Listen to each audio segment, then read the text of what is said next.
Hello दोस्तों, आप सब कैसे हैं? और मैं उम्मीद करती हूँ कि आप अच्छे होंगे और भले चंगे होंगे। आप सभी का मेरे चैनल पर हार्दिक स्वागत है। और फिर वही आगे बढ़ने से पहले यदि मेरे चैनल पर आप नए हैं, लाइक और सब्सक्राइब ज़रूर करना है ताकि मेरा हौसला ऐसे बना रहे। दोस्तों, समय को ख़राब ना करते हुए हम वीडियो की शुरुआत करते हैं। दोस्तों, ये कहानी है एक पति पत्नी की। पति पुलिस लाइन में एक दरोगा के पद पर तैनात है और उनकी पत्नी एक हाउसवाइफ है। दोस्तों, पति पुलिस लाइन में दरोगा के पद पर तैनात होने के बावजूद भी उनकी पत्नी को सड़क के किनारे ठेला लगाकर गोलगप्पे बेचने पड़ते हैं। उनके सामने ऐसी क्या मजबूरी थी? दोस्तों, ये सवाल सुनकर आपको अटपटा जरूर लग रहा होगा, लेकिन कहानी की पूरी सच्चाई जानने के लिए वीडियो को शुरू से लास्ट तक जरूर देखना और वीडियो को स्क्रिप्ट बिल्कुल भी नहीं करना है। और वीडियो बहुत ही मज़ेदार होने वाली है। चलो हम कहानी की शुरुआत करते हैं। दोस्तों, ये कहानी है एक पति पत्नी की। पति का नाम राम किशोर होता है और राम किशोर एक पुलिस लाइन में दरोगा के पद पर तैनात हैं। राम किशोर की पत्नी का नाम राधा है। राधा एक समझदार और सरल स्वभाव की महिला है। राधा एक हाउसवाइफ है। राधा अपने पति के दुख सुख का बहुत ज़्यादा ध्यान रखती है और उनका दुख सुख में पूरा साथ देती है और वो एक दूसरे से बहुत ज़्यादा प्यार करते हैं। दोस्तों, राम किशोर के पास खुद का अपना मकान नहीं है। वो किराए के मकान में रहते हैं। राम किशोर जिस मकान में रहता है उसी मकान पर रहकर अपनी ड्यूटी देता है और उसी एरिया में उनकी ड्यूटी भी होती है। दोस्तों, राम किशोर के पास 5 बच्चे हैं। 4 बच्चे उसके स्कूल जाया करते हैं और एक बच्चा भी उसकी माँ की गोद में खेला करता है। दोस्तों, राम किशोर का जो जीवन है बहुत कठिनाइयों से भरा होता है। जो जितनी भी उनको तनख्वाह मिलती है उसी तनख्वाह में वे अपने बच्चों को पढ़ा लिखा कर आगे जाके कुछ बनाना चाहते हैं। दोस्तों, राम किशोर एक नेक ईमानदार पुलिस अफसर है। जो भी वो अपना काम करते हैं बड़ी ईमानदारी से करते हैं। वो किसी से भी रिश्वत नहीं लेते हैं, तभी तो उनकी जो ऊपर की कमाई है वो नहीं हो पाती है। जितनी भी वो तनख्वाह मिलती है उसी से वो अपने परिवार का गुजर बसर कर लिया करते हैं। वो अपनी ड्यूटी पर रहकर बहुत कड़ी मेहनत किया करते हैं। दोस्तों, राम किशोर अपनी इस ईमानदारी के कारण पूरे एरिया में वो काफ़ी चर्चित हैं और सभी जितने भी वहाँ के जो लोग हैं, वहाँ के रहने वाले जो भी सदस्य हैं, सभी राम किशोर की ईमानदारी के गुण गाते हैं और कहते हैं कि राम किशोर जैसा दरोगा इस ज़माने में ढूंढे से भी नहीं मिलेगा।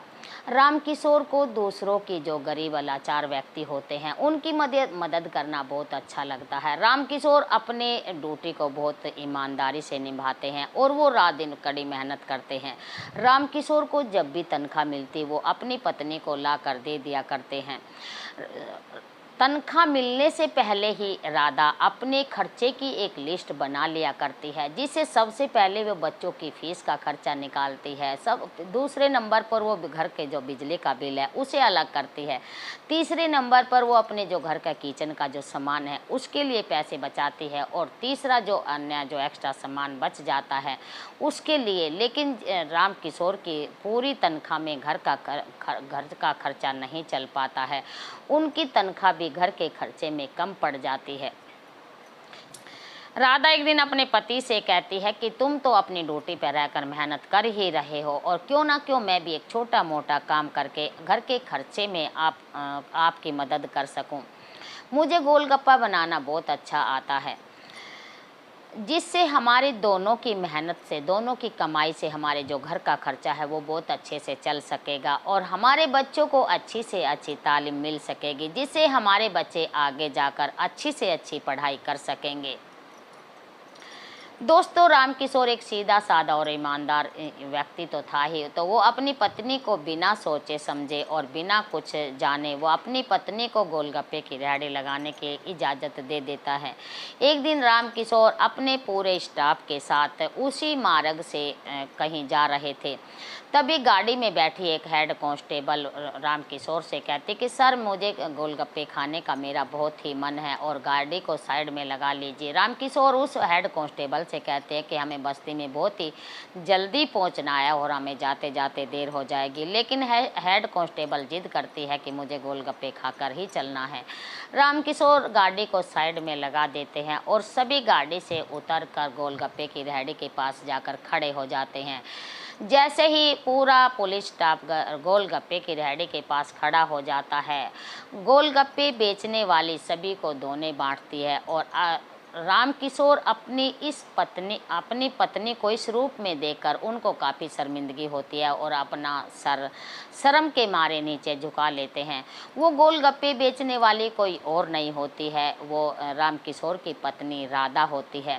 रामकिशोर बिना गोलगप्पे खाए हुए वो गाड़ी में जाकर बैठ जाते हैं और जैसे ही वो पूरा पुलिस स्टाफ 2-2 4-4 गोलगप्पे खाकर जाकर गाड़ी में बैठ जाते हैं। गाड़ी में बैठने के बाद पूरा जो स्टाफ है वो रामकिशोर से कहता है कि सर आपने गोलगप्पे क्यों नहीं खाए और आप बिना गोलगप्पे खाए चले आए। रामकिशोर उन सभी की बातों का कोई भी जवाब नहीं देते हैं और वो आगे बढ़ने लगते हैं। जैसे ही शाम होती है, रामकिशोर घर आता है और जैसे ही वो घर एंट्री करता है तो वो किसी से कुछ भी बात नहीं करता है और सीधे मुंह लटकाकर अपने कमरे में जाकर बैठ जाता है। जैसे ही राधा अपने पति को इस रूप में देखती है तो वो अपने किचन का काम छोड़कर सीधी पहले अपने पति के पास जाती है और उनसे कहती है कि तुम्हारा आज ये मुंह क्यों लटका हुआ है। तो उनका पति उनके कोई भी जवाब नहीं देता है और चुपचाप अपनी नाड़ को नीचे झुकाए हुए बैठा होता है।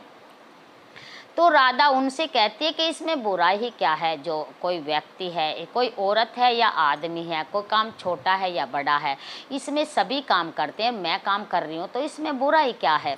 तो रामकिशोर अपनी पत्नी से कहते हैं कि ये सब मेरी ईमानदारी का फल है, जो आज सब कुछ ये तुम्हें इस तरह की ज़िंदगी जीने के लिए मजबूर कर रहा है। यदि मैं भी सबसे रिश्वत लेता और झूठ तूफान बोलकर मैं अपना काम करता तो आज तुम भी आलीशान महल में बैठकर एक रानी की तरह जीवन व्यतीत करती। ये मुझे ईमानदारी की इतनी बड़ी सज़ा मिली है जो तुम्हें गोलगप्पे की रेहड़ी लगाने पर मजबूर कर दिया है। राधा अपने पति की बातों को बहुत ही आराम से और बहुत ही मन लगाकर सुनती रहती है। तो राधा अपने पति से कहती है कि जो तुम्हें ये वर्दी सरकार ने दी है ये ईमानदारी के लिए दी है और जो अपराध रोकने के लिए दी है। यदि तुम भी अपराध करने लग जाओगे, तुम भी रिश्वत खाने लग जाओगे तो कैसे काम चलेगा। तो राधा अपने पति से कहती है, राधा फिर अपने पति से कहती है कि यदि सभी बेईमान हो जाएंगे, सभी क्रिप्ट हो जाएंगे तो ये संसार का क्या हाल होगा। तो आप अपनी ईमानदारी से अपना काम करते रहिए और जो भी भगवान ने हमें दिया है, जितना भी दिया है उसी में खुश रहिए। रामकिशोर अपनी पत्नी की बातों को सुनकर एकदम से काफ़ी भावुक हो जाते हैं और वो ज़ोर ज़ोर से रोने लगते हैं और अपने पति से कहने लगते हैं, पता नहीं मेरे दिमाग को क्या हो गया जो ये उल्टी सीधी बातें मेरे दिमाग में आने लगी हैं, लेकिन मैं आज के बाद किसी भी तरह की जो ये बातें हैं उल्टी सीधी बातें अपने दिमाग में नहीं लेकर आऊँगा। मैं एक नेक ईमानदार दरोगा था और मैं अपना काम है बड़ी ईमानदारी से करने। दोस्तों, अपने पति की बातें सुनकर राधा बहुत खुश होती है और दोनों खुशी खुशी अपने परिवार का निर्वाह बहुत अच्छे तरीके से करती है और